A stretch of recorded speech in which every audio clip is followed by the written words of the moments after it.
Praise the lord. ఎర్రని పెయ్య కనుగొనబడాలి. ఎందుచేతనని మనం ఆలోచన చేస్తే సంఖ్యాకాండము 19వ అధ్యాయము 1-10 వరకు చదువుతున్నాను. ఎర్రని పెయ్యను దహించి ఆ భస్మమునకు నీటిని కలిపి పాప పరిహారార్థ జలము సిద్ధపరచాలి. యెహోవా మోషే అహరోనులకు ఇలాగు సెలవిచ్చెను. యెహోవా ఆజ్ఞాపించిన ధర్మశాస్త్రం విధి ఏదనగా, ఇశ్రాయేలీలు కలంకము లేనిదియును ఎప్పుడునూ కాడి మోయనిదియునైన ఎర్రని పెయ్యను నీ యొద్దకు తీసుకొని రావాలని వారితో చెప్పుము.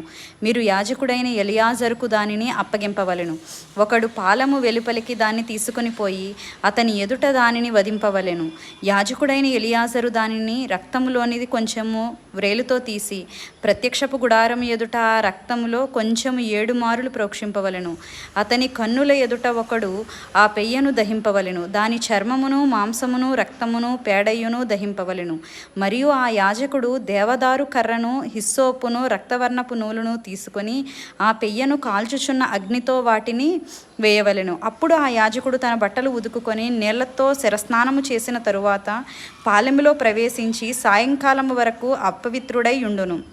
దాని దహించిన వాడు నీళ్లతో తన బట్టలు ఉదుకుకొనవలెను. నీళ్లతో శిరస్నానము చేసిన తరువాత పాలెములో ప్రవేశించి సాయంకాలము వరకు అపవిత్రుడై ఉండును. మరియు పవిత్రుడైన ఒకడు ఆ పెయ్య యొక్క భస్మమును పోగు చేసి పాలెము వెలుపలను పవిత్ర స్థలమందు ఉంచవలెను. పాప పరిహార జలముగా ఇశ్రాయేలీయుల సమాజమునకు దాన్ని భద్రము చేయవలెను.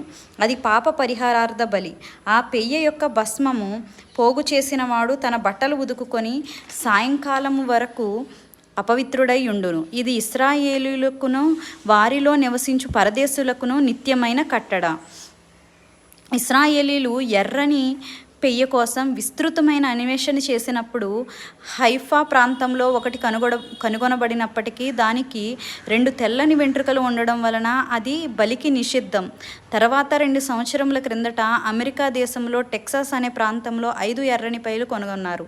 అవి చాలా రోజులు పరిశీలించిన తరువాత వాటిని ఏ లోపం లేనివి అని నిర్ధారించుకొని ఇశ్రాయేలు దేశం తీసుకువెళ్ళడం జరిగింది.